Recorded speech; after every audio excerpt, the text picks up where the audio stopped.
Hello viewers, Radhe Radhe. আজকে ঘিয়ে ভাজা রসালো নরম তুলতুলে রসবড়া বানাবো, শীতকালীন স্পেশাল।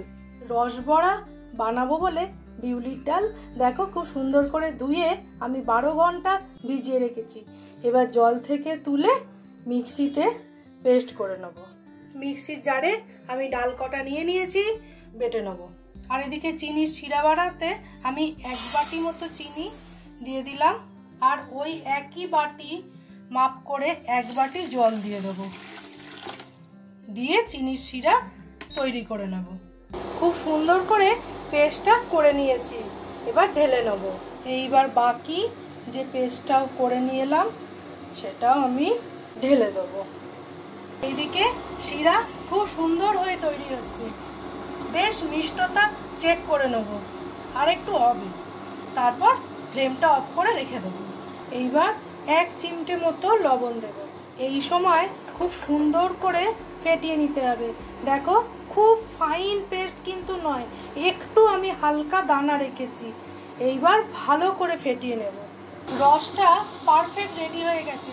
এবার আমি ফ্লেমটা অফ করে দেব। যখনই খুব ভালো করে ফেটাচ্ছি দেখো ডালটা কতটা বেড়ে গেছে, এবার ফুলেওছে। এবার ফেটানোটা ঠিকঠাক হয়েছে কি তোমাদের একটু দেখিয়ে দেবো।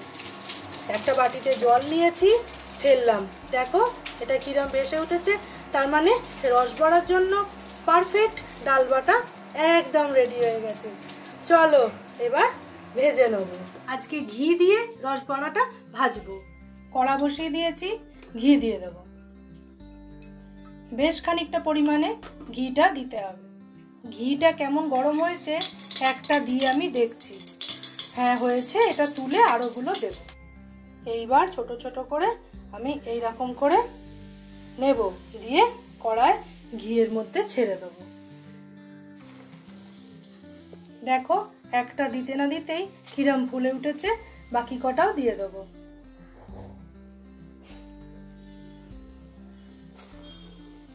দেখো বন্ধুরা, আমি এখনো পর্যন্ত খুন্তি দিইনি, তোমরা দেখলেই বুঝতে পারবে কি সুন্দর হয়েছে, অটোমেটিক ঘুরে যাচ্ছে। তোমরা এই টিপস, ছোটোখাটো টিপসগুলো ফলো করলেই খুব সুন্দর রসবড়া ঘিয়ে ভাজা তৈরি হয়ে যাবে। এর স্বাদই আলাদা। দেখো মানে একটার সাথে একটা লেগে নেই, কি যে সুন্দর হয়েছে কি বলবো। এই শীতকালে বেশ লাগে খেতে জানো, তাই জন্য আজকে বানিয়ে নিলাম। রস কিন্তু একটু উষ্ণ উষ্ণ গরমই আছে। এই সময় একটু ঘি আমি 1/2 চামচ মতো দিয়ে দিয়েছি, তাহলে টেস্টটা আরও বেড়ে যাবে। ভাজা হয়ে গেছে, এবার আমি এক এক করে তেল ঝরিয়ে ঘি ঝরিয়ে তুলে রাখবো। কেননা তেল দিয়েই তো করা অভ্যেস বেশিরভাগ, আজকে ঘি দিয়ে বানাচ্ছি স্বাদটা একটু ভালো হবার জন্য। এবার ঘি ঝরিয়ে নিয়েছি, তুলে নেব।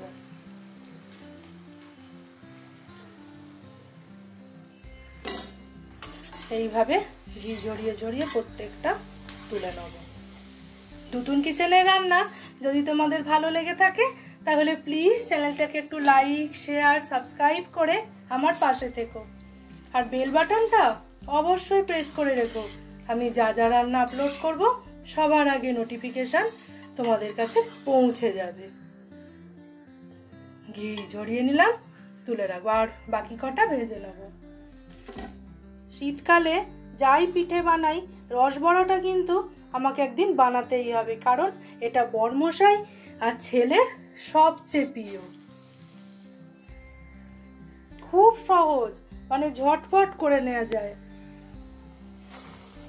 দারুণ হচ্ছে। এবার একটু ধৈর্য ধরবো, এক পিঠটা হয়ে গেছে, একটু খালি একটু এরকম নাড়িয়ে দিলেই নিজে নিজে উল্টে যাবে। এইটুকু ডাল আছে, বাকি সব কটাই ভেজে নিয়েছি। খুব সুন্দর করে দেখো ভাজাগুলো হচ্ছে, একটু হালকা নাড়াচাড়া করে দিলেই ওপর নিচ নিজে নিজেই ঘুরে যাচ্ছে, ভাজাও হয়ে যাচ্ছে। সব বিউলির ডালের বড়া ভাজা হয়ে গেছে। আজকে বন্ধুরা আমি কিন্তু 250 গ্রাম বিউলির ডাল নিয়েছিলাম, দেখো অনেকগুলো হয়েছে। এইবার উষ্ণ গরম থাকা অবস্থায় আমি রসের মধ্যে এবার ঢেলে দেবো, দিয়ে এগুলোকে ভিজতে দেবো। 1 ঘন্টা খুব ভালো করে রসের মধ্যে ভিজে যাক, তারপর তোমাদের আমি দেখাচ্ছি। ঘিয়ে ভাজা নরম তুলতুলে রসবড়া কেমন হয়েছে। তাহলে তোমাদের সাথে আবার 1 ঘন্টা পর আমার দেখা হচ্ছে। আমি আবার 1 ঘন্টা পর ঢাকনাটা তুলে তোমাদের দেখাই কেমন লাগছে। দেখো রস তো একদমই নেই, সব টেনে নিয়েছে। তাহলে কেমন হয়েছে তোমরাই বলো। এই দেখো, একটা ভেঙেও দেখাই, দেখো তো কতটা রস ঢুকেছে, আর একবারে স্পঞ্জি হয়েছে। দেখো কি সুন্দর হয়েছে। এটা আমি খেয়ে নিই। তাহলে চলো এবার আমরা খাবো। নরম তুলতুলে ঘিয়ে ভাজা রসবড়া একদম রেডি। তাহলে বন্ধুরা আমরা শীতকালটা জমিয়ে আনন্দ করি রসবড়া খেয়ে। তাহলে আজকের ভিডিওটা এইখানেই শেষ করছি। তোমরা ভালো থেকো, সুস্থ থেকো, নতুন কিচেনের পাশে থেকো। আজকের মতো টাটা।